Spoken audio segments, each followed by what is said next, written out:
Truth be told, you don't need more strategy, you don't need more coaching, you don't need more programs and courses, you don't need more epiphanies and downloads. You need to stop spiraling down every time it doesn't go how you pictured it. Today in episode 5, we're talking about detaching from the outcome and remembering how powerful things get when you stop trying to control the result.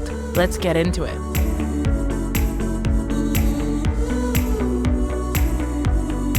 Hello, kittens, and welcome to episode 5 of the brand new podcast by your girl, Miss K. I want to drop in some words for you today as I was thinking. This is actually coming straight from a notes app the other night lying in bed about the power of spiraling and spiraling down versus spiraling up. When I'm saying this, I'm visualizing in my head the emotional scale. Somebody once sent this to me that was really impactful. Actually, it was my mentor. I've made a reference to him a few times, but he sent me this image of an emotional scale that was like a spiral that both went up and down. And the spiral illustrated different levels of emotional states of being. So anger, revenge, betrayal, contentment, happiness, joy, bliss, like all different states of energetic or emotional states of beings. And so I think of this visually when I'm spiraling. And I was thinking, I was laying in bed and I was remembering back in the days when I would just spiral up, is what I call it, what I reference it. Like I would spiral up in a state of being or in my thoughts and what I expected of the outcomes of my business. When I first quit my job to start my business, I went all in with no cushion, nothing to fall back on, no safety net, no emergency plan B. I had to make it work. And truth be told, I tell people this all the time, like just don't do as I say, don't do as I do kind of thing. I don't recommend that route to anybody. I think it works for certain people because when you have a safety net, you're not going to go as hard. You're not going to take as many risks, and risks are a big part of creating a successful business. It's not the only part, but it is a big part. And so for me, it technically worked in the short term, but obviously, as you can tell by the theme of the brand new podcast and the things I've been talking about recently, it was not sustainable. In the beginning of my business, I was working so hard on my own personal development journey, showing up as like the best version of myself, whatever it looked like at that time, and exploring what that looked like. And knowing that in my mind, I had to approach things differently. I had to think the way successful people thought. And so I taught myself a lot of mindfulness. I taught myself to become somebody who always expected things to work out. And I expected them to work out generally. I never tied a specific outcome. I didn't overthink of the outcomes. I didn't tie success to a timeline or a result. And I'm going to use a really specific example, but there was a couple times when I was with the logistics with trading and distribution and imports, and it was such an intimidating game to step into. And I just remember thinking, I don't know what this is going to look like, but I'm just taking a risk and it'll work out. I don't know what that means. I don't know if that means I'll get my machines. I don't know. And that brings me to another memory I just had about my car. But I remember specifically waiting for a package, one of my first largest package purchases of supplies. And it was a big one. It was like $2,000. And I didn't have any money, right? That was money that I'd saved up that was coming in from the unicorn that I just immediately put back into the business. And I was living paycheck to paycheck. Like my rent at that time was $800 a month. So I was just focused on solely paying rent and just making sure bills were covered. And then anything else, I went back into the business. And also that was a big problem because I kept that mindset a lot throughout the majority of my business because I thought it was what I needed to do. I learned a lot about finances throughout my business. I won't go off on a tangent too much here. And I just remember knowing that I was really nervous when these packages were coming. I was watching them every second. I was tracking them. I was keeping updated on any claims or customs process, like everything, and talking with the suppliers overseas and just trying to really make sure I had all my ducks in a row. I was so nervous about everything. They would get held up. They were delayed. I'd have to submit things. And I just remember my stomach and my chest doing flips and leaps the entire time. But I just did what I needed to do.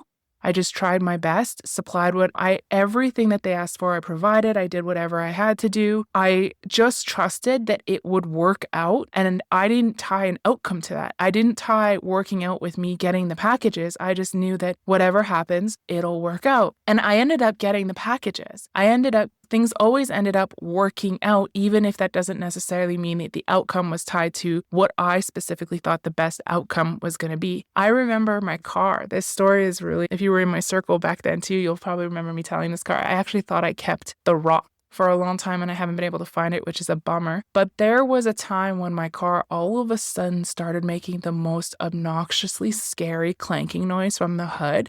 It was like bow, bow, bow. It almost shook the engine. I was terrified when I would start the car sometimes, or when I like certain positions. It was just terrifying. And it was like over a span of 2 days this happened. And I remember taking the guy, I took it to a mechanic, and obviously being a girl with the mechanic in the mechanical space, I was so nervous I was going to get taken advantage of and just milked. And I was so blessed. I came across a really great mechanic, a guy who was just such an amazing guy. His name was Sky.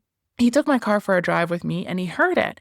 He's like, okay, it sounds like it's coming from this area. We're going to take a look. So I towed it back to the shop. And I just remember being at home and thinking like there was so much anxiety trying to take over. And I just remember having to choose that no matter what happened, it was going to work out. And I remember this, you guys, this is so fucking wild. I remember just being like, maybe it's so when I go back to pay for the bill, I'm going to meet somebody and they're going to be the person I need to connect with. And that's why this had to happen or whatever. Or maybe he's just going to call me and tell me there's a rock stuck in the engine or something. And I literally said this to somebody. Like I said those things to people. So there is a record of this, okay? Well, the mechanic calls me back. I don't know if it was the next day, the next 2 days later, I don't remember the timeline. But he's like, hey, how's it going? And I'm like, you tell me. He goes, well, I think you need to go buy a lottery ticket. And I was like, what? What do you mean? He says the chances of what happening is as if somebody would have thrown a rock down a hill and it landed in a paper cup 200 feet away. And I'm like, what? He's like, there is a rock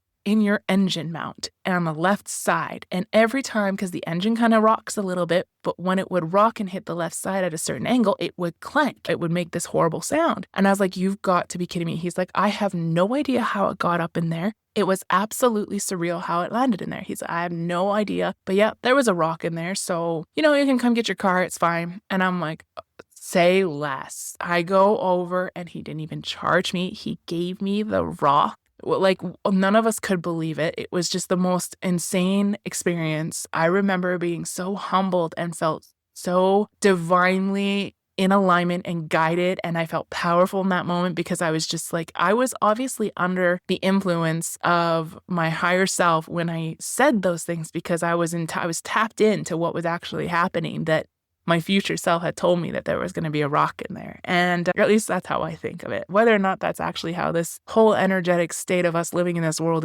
works, who knows? But that's just what I'm choosing to believe. And so those kind of things happened all the time. And I just kept working. I just kept showing up and I just kept knowing it would work.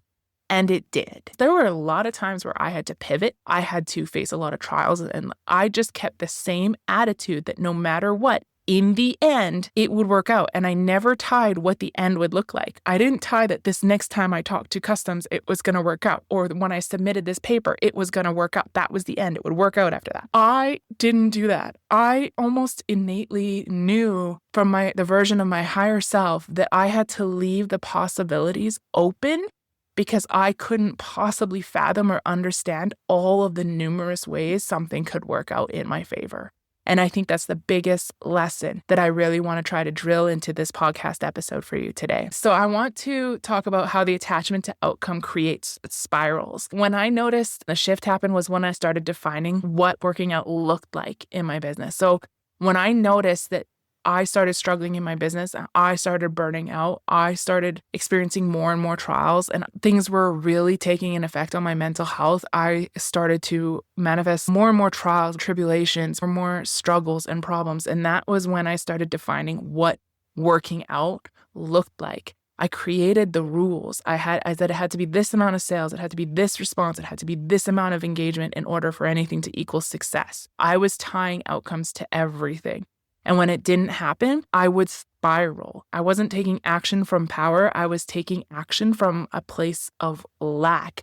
And that started to create the ripple effect. First, slowly, because these things don't happen where you just start to spiral quickly. It starts to happen slowly, where you start to dwell and think of all the times it didn't work out according to the way that you wanted it to, and it starts to compound and stack. And it works in both directions, up and down. It can go either up or it can go either down. And the spiral down versus the spiral up. The downward spiral, to me, it was all about overthinking. It was all about trying to control the outcome, which is such an illusion. It was filled with panic. It was filled with delay. It was filled with problems. And it was filled with burnout. But all the spirals up was just about taking one small, inspired, aligned action. It was one belief reinforced of things working out. It was one regulated decision. It all compounds. And when you're detaching yourself from an outcome, it's not giving up. It's just getting out of the way. It doesn't mean that you don't care. It just means that you stop thinking that you know what's best. And this is something that I've shared numerous times, and I've seen happen countless times in my own life and in the lives of people around me. Things have a way of working out beyond a way that you could possibly imagine.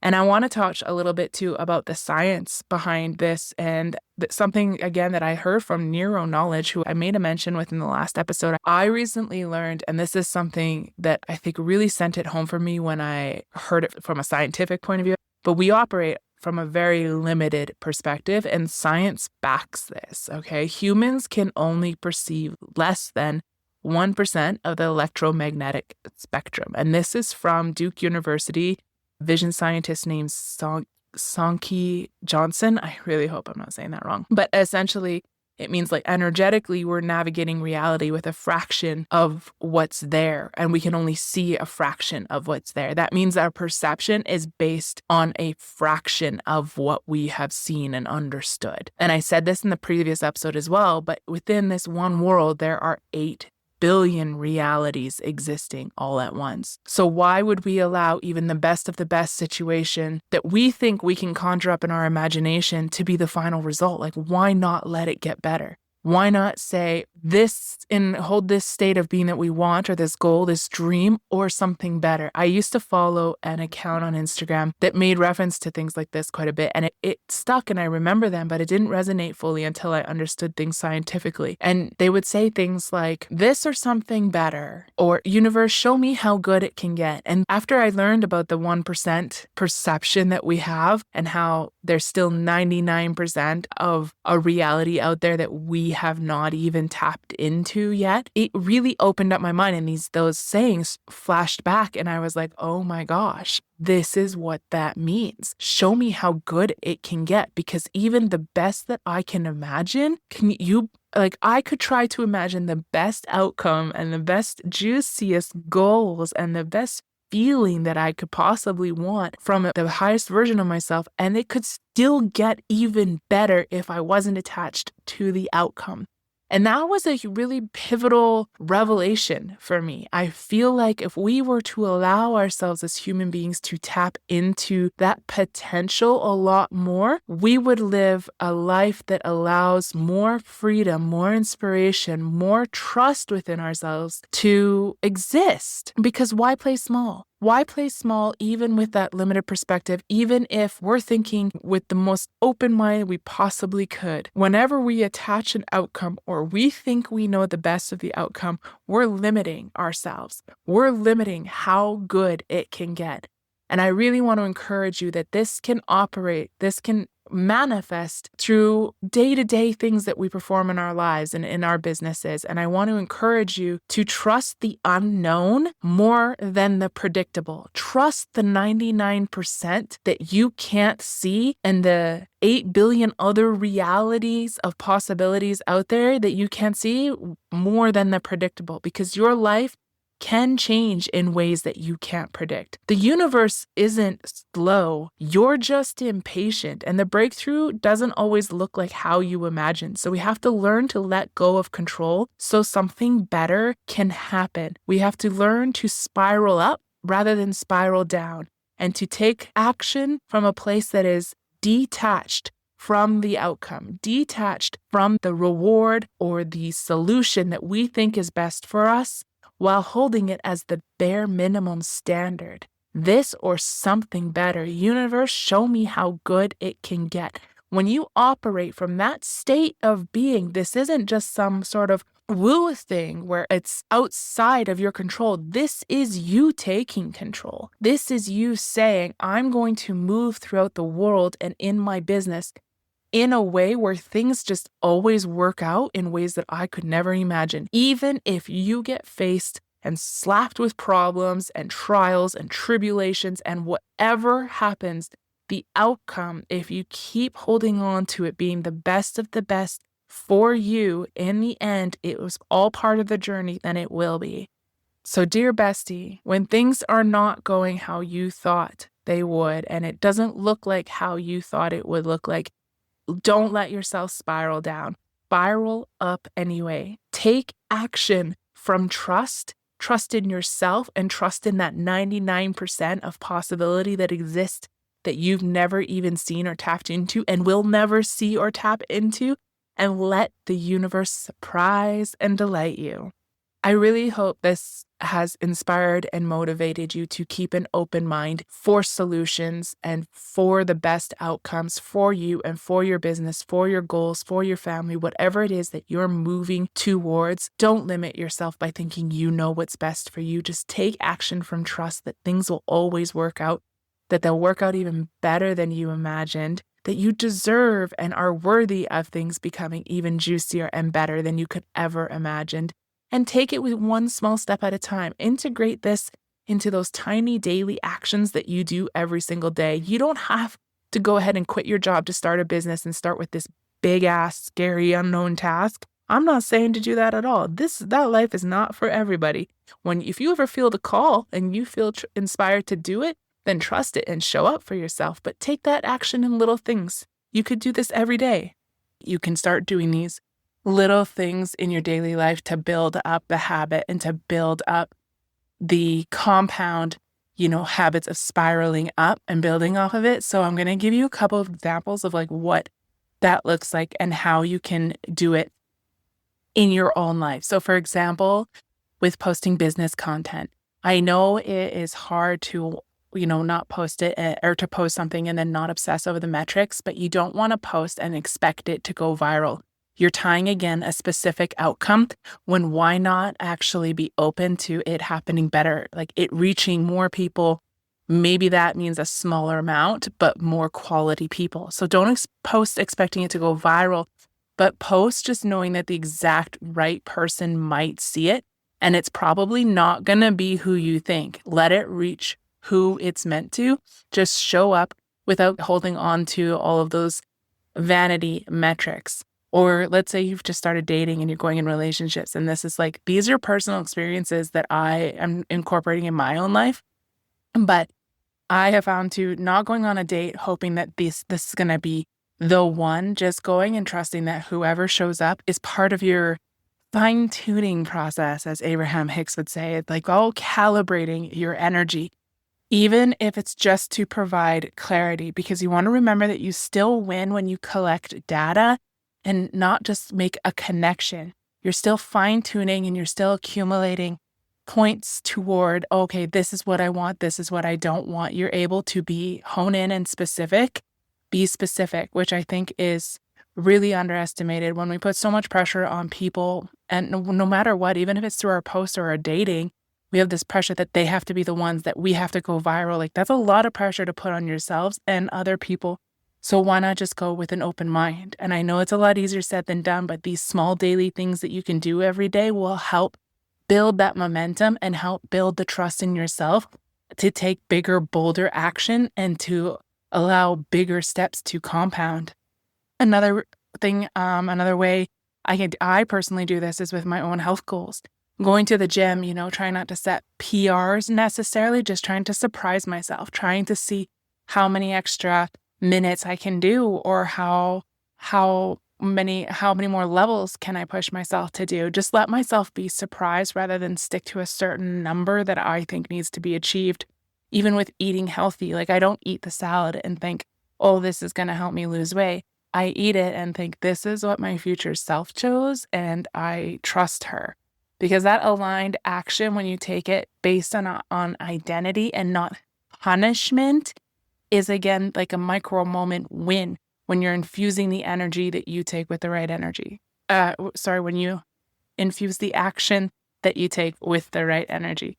So I hope that this has been, has given you a little bit of clarity into what it looks like to take those daily steps in your life to build that momentum and to allow it to compound.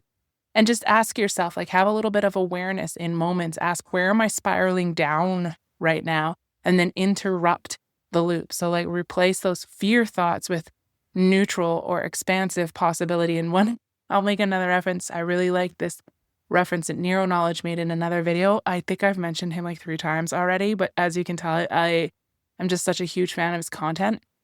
But when you replace it with neutral or expansive possibility, you also remove the power that these things have over you and the power of controlling your frequency and your state of being. Because the more you're subject to it, he used this example of like being afraid to check your bank account.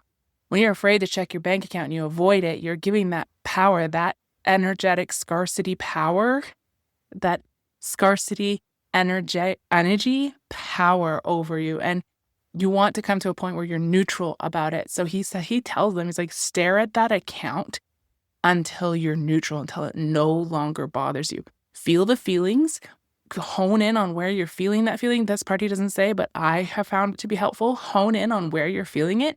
And the second you give it attention, it dissipates. But when you ignore it, you give it power. And then take action from a new place. So send the email, go to the gym, record the reel from that new energetic state and infuse that energy into your actions and let the result surprise you. No chasing and no clinging to the outcome. Just let yourself be surprised and delighted by the universe.